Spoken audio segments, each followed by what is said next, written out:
All right, I'm gonna start doing this because all this stuff goes in my head all the time. I'm always the thinker. It's very hard for me to sleep because it's always on. I don't look the greatest. I just kind of got up.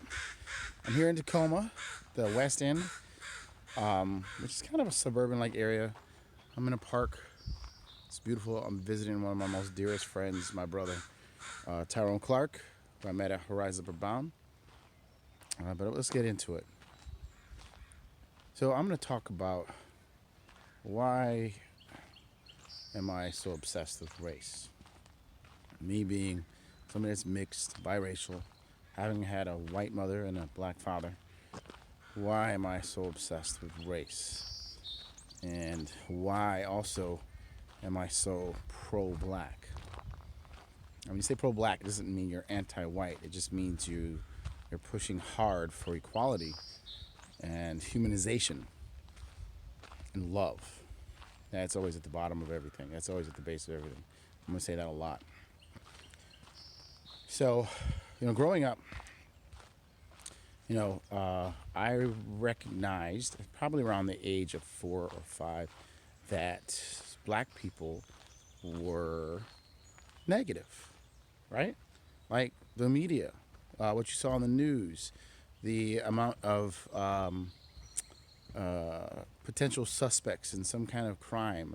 That's what you saw in black people in the media. And then also in my own neighborhood, it was decaying economically.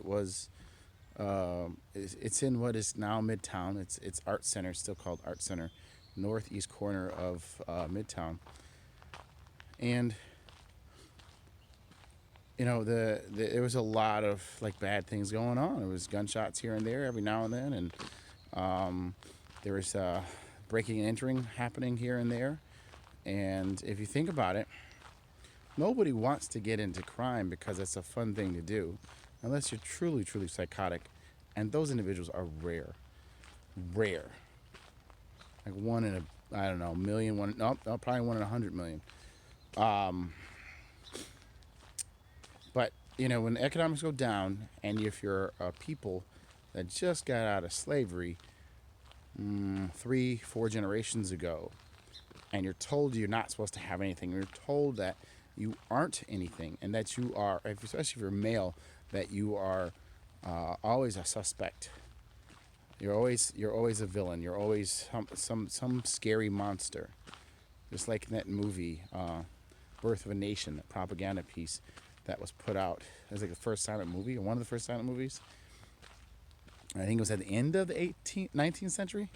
I don't remember the date, but they portrayed in blackface a man that was black man that was trying to rape and go after a white woman, and the white woman decided to kill herself to not be violated by this monster. And so I think it was produced by like members that were people that were associated with KKK and the powers that be, which they were more closely connected to the powers that be back in the day. Okay, so I digress. The point is that when you feel like you have nothing, you take. Every human goes primal and takes, right? So not to give an excuse to why people do bad things, but just to give context. When you don't have much, crime grows up, right? And that happened a lot more when I was younger, where I lived, and then everything was torn down around where I lived, which was a blessing and a curse. I didn't have any neighbors really. I didn't have friends in my neighborhood because the neighborhood was gone when I was like 7. They tore it down in '82, and so I now what's the name? I started around age 4, 5, 6, 7. I started to realize that blacks were portrayed negatively, and I was like, okay, I'm not black. I'm look at my skin. It's more like white, so that's what I am, right? So my dad's just he's just. I didn't really think of him as um, as one of those people. I just thought of him as my dad, right? Well, I humanized him, right? He was my dad. He's this big guy who was always helpful to people, and it was like a pillar in the neighborhood, right? So I thought of him as the exception. So I asked him one day if I was black or white, and he said, "Well, you live in America, And in America, if your mother is white and your father is black, or if one of your parents is white and one of your parents is black, you are black. And so that hit me. I was like 5. And I was like, whoa. And so when he said it with a smile. And he didn't say it like, oh, he's not one of those black men that had a child with a white woman and hopes to have better kids, that have a better, what do they use in Hamilton? A better ranking in life. I'm using the wrong term. He said that with a sense of pride. He said it with a sense of pride. Like my dad was like one of the first black architects in Michigan, and everybody told he was born in 1917. And as a child, this guy, at 7 years old, in the city of Detroit, moved up to St. Louis a year prior to that, when he was 6. This guy, and it was at 19, let me do my math, 1924. He looked around and saw all the great buildings going up in Detroit, and he was like, who designs this? Somebody told him he was an architect, and he's like, okay, that's what I'm going to be. Everybody and their mother told him he couldn't, except for his parents. I never got to meet them. They died in the 50s. And his dad was like a closeted artist. Like he painted like all the time and listened to symphony music on weekends, blasted it like to drown out the rest of the world and just immerse himself in like Mozart and stuff and Beethoven and probably more modern things back then at the beginning of the 20th century. Lilbert was his name. Crazy name, but I love it. Lilbert. He got bad grades here or there, and he just rose up. I think a lot of the bad grades he got probably in school. He went to Cass. He was like one of 15 black people at Cass when they had like maybe 1,500 students. But his drafting classes were all A's. His math classes were all A's. You couldn't be subjective in those as a teacher in those classes. One of his teachers that really inspired him was Hemingway. How was it Hemingway? Oh my gosh, the guy who flew the Spirit of St. Louis. His mother was his teacher in grade school, and he always talked about that.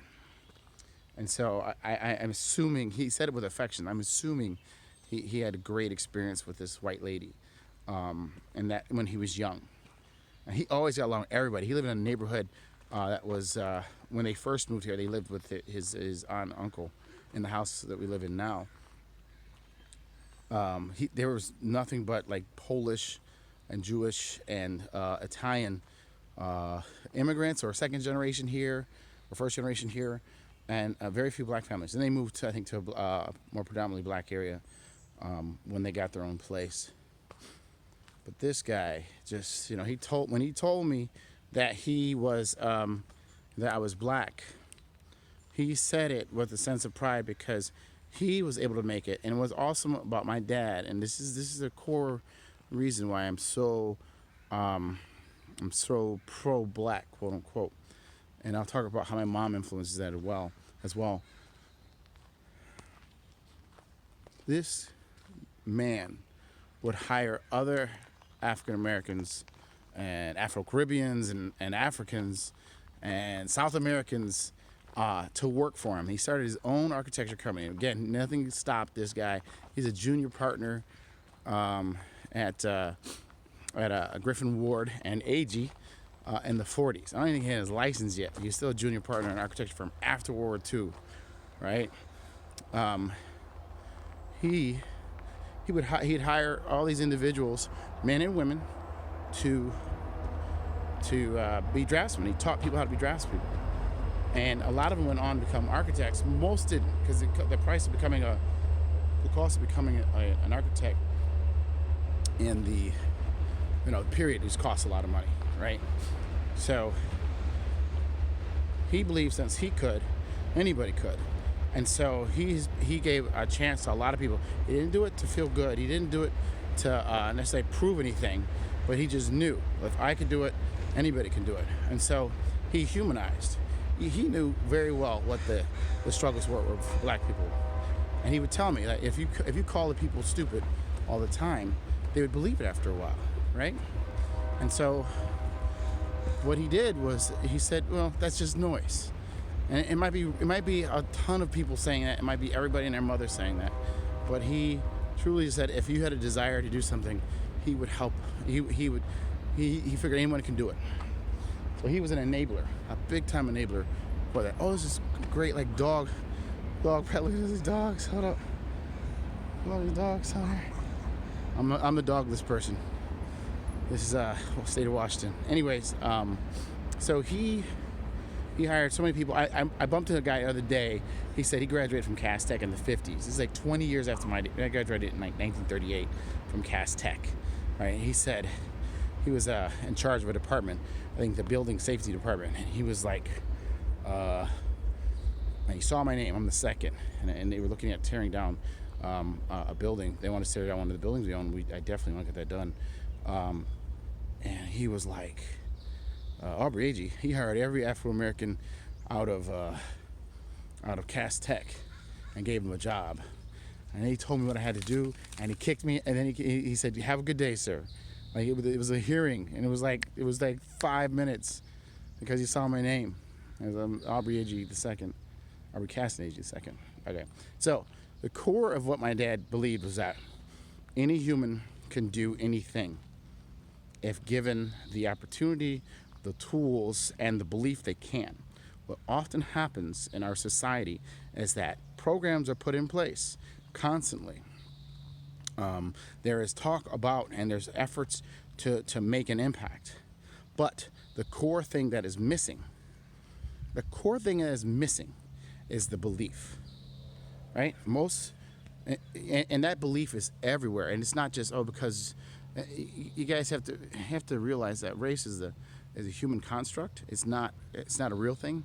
Race means species. I am an example of that. Two people of two different races had a kid, right?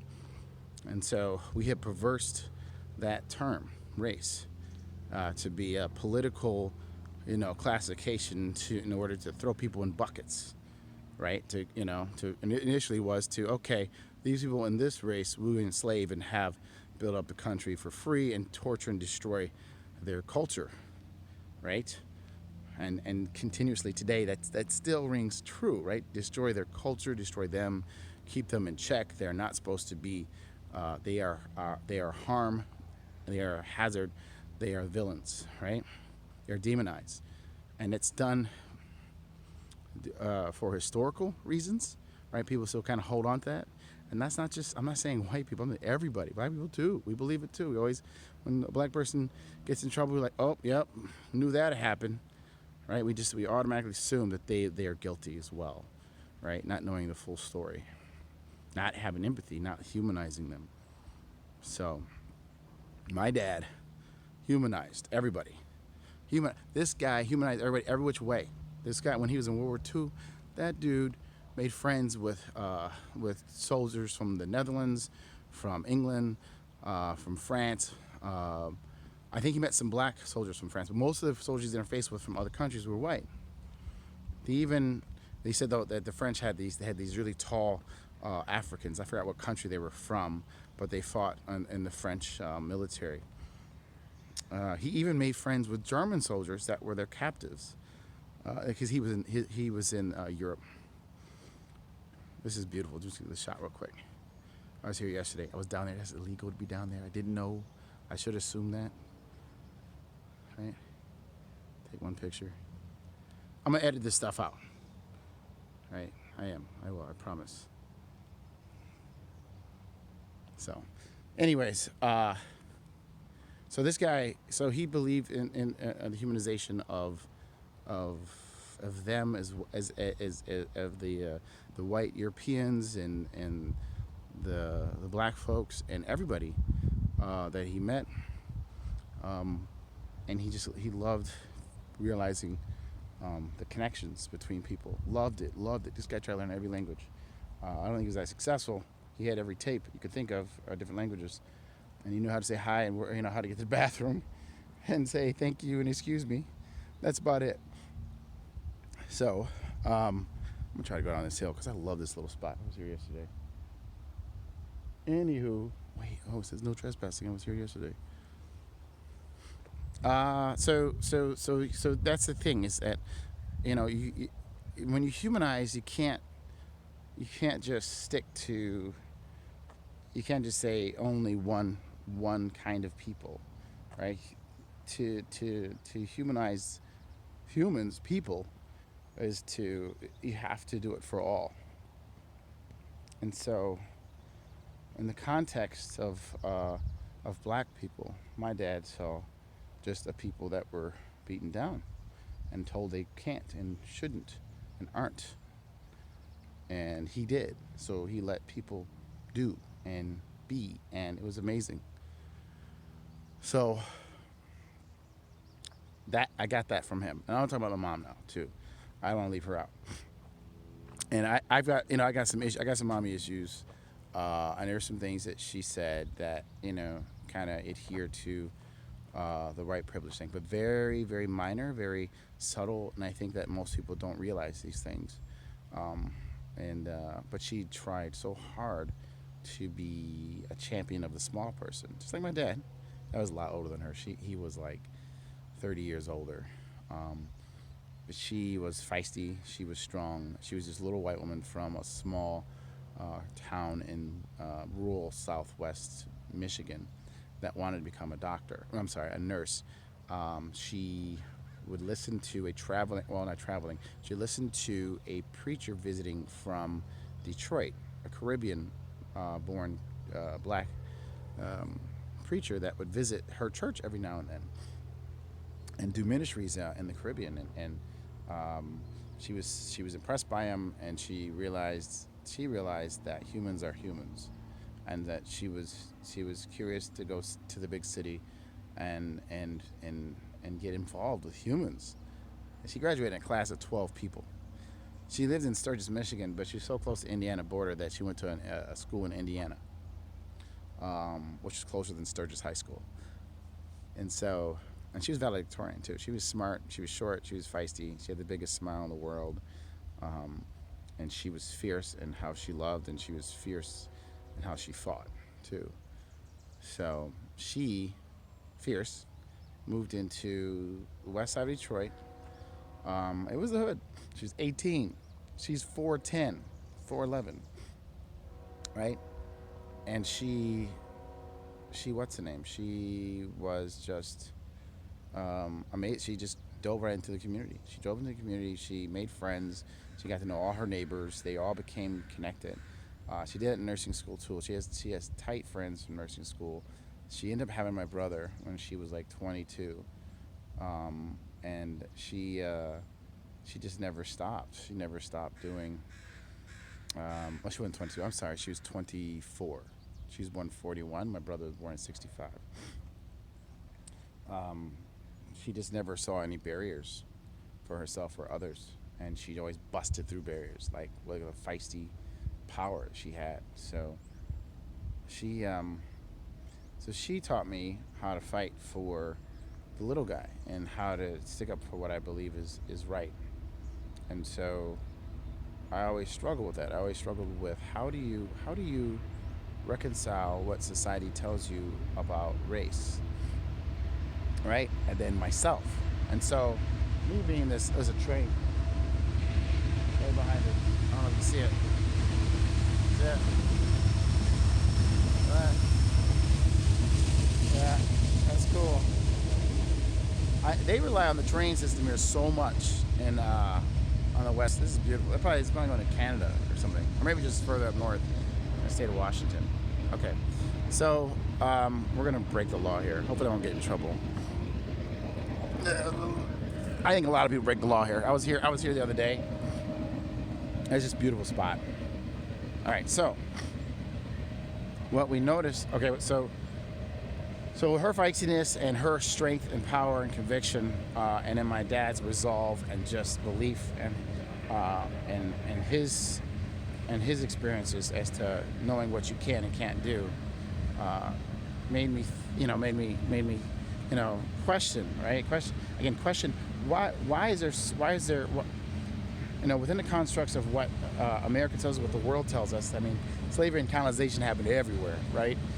And if you think about it, if the world is like one classroom, and basically these couple kids got picked on, and then they were forced to just succumb to the powers that be, the cool kids or whatever, and they had to, and they were separated.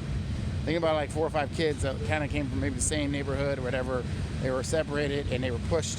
A couple were pushed in different groups, right, within the class structure, and not just the class structure. They were pushed into what's the name? Into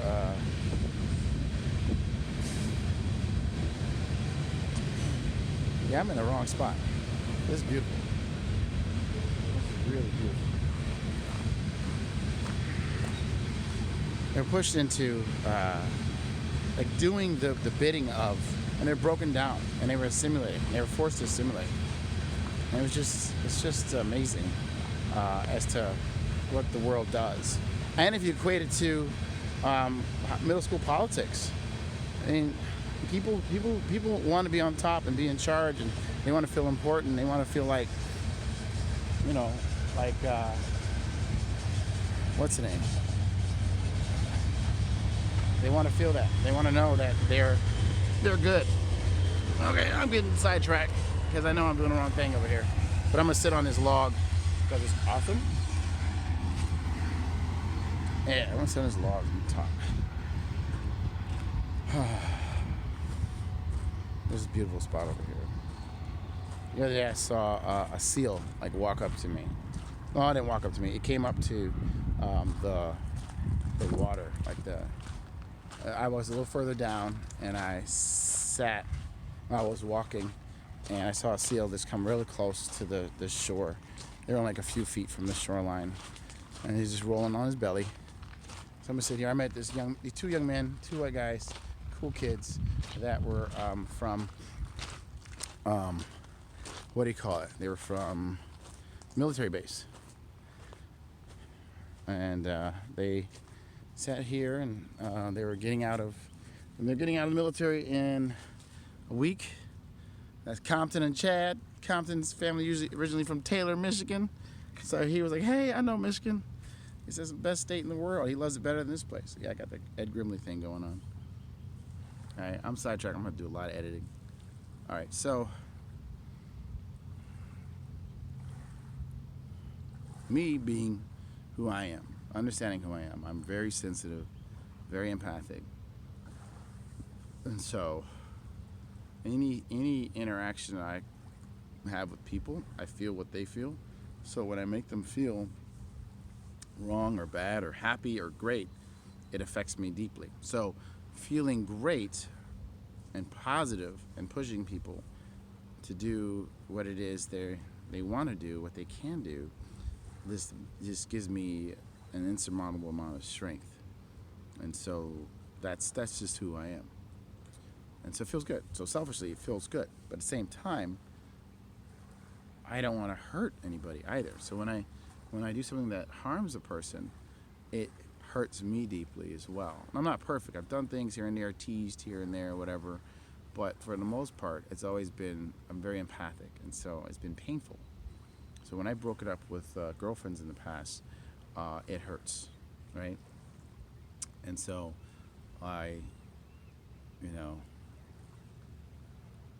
that's a whole nother story. When I got divorced, I felt really bad. But I also knew that it was for the best. For everybody. All right. So me being very sensitive, understanding my mom, understanding my dad, I understand how feisty, how humanization, I understand how standing up for those that might be the small group in the class and the kids that get picked on and stuff, right? It's my comb over. Using it as an analogy for people of color, black folks.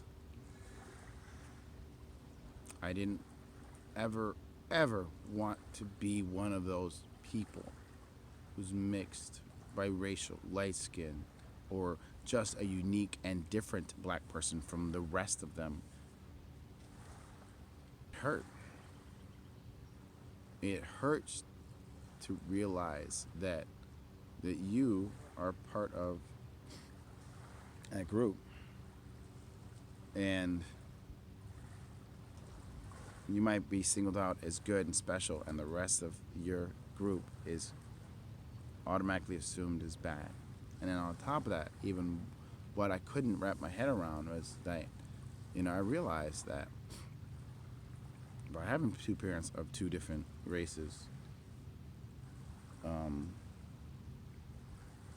they were all just humans. Humans are humans. So I hate the divisiveness. I hate singling out individuals and saying they're less than or we can step on them. I hate how all our media, right, is fascinated with the black and white dynamic, right? But there's so many other people here, right? And I hate how Native Americans are portrayed as over exaggerated at times, and I hate how there's a lot of immigrants that are brown, from India, from Latin America, that are what's the name? They're just regarded in our media, right? I'm seeing all these movies come out about Indian male leads, and there's always a white girlfriend, and I'm like, that's so. Isn't something wrong with that? I mean, I know they're. I mean, a lot of times they're talking about how their culture pushes them to marry within their own, not just folks of the same nation, but the same state, of the same similar families, and I respect that. But it's always up to the individual. And a lot of people choose that, and they end up happily ever after. I mean, it takes work in their marriages. I understand the context of that, but still, I'm getting a little tired of seeing Indian dudes and white girlfriends. I met some amazing Indian women, right? I want to see that. Well, I hate that too. That brings another point. A lot of times, media, we still think we need white validation, right? We still think that if a white person loves you, then you're human, right? Or if a white person accepts you, then you're okay or you're good. And that is the most destructive thing a person can hold on to, because people are good, people are bad, and love is what's most important. So if somebody loves you, that's the most important thing. It doesn't matter what they are, and don't use it because they're part of the classroom, popular kids, as a way to validate who you are. You only you get validated by the person's love, not by their seat in life, right? I think that's what using Hamilton, seat, right? So I'm very, very pro-black because I'm pro-human, and there's no one that should be left out of opportunity, or no one should be left out of anything. And on the flip side, on the business side of this, and for humanity's sake,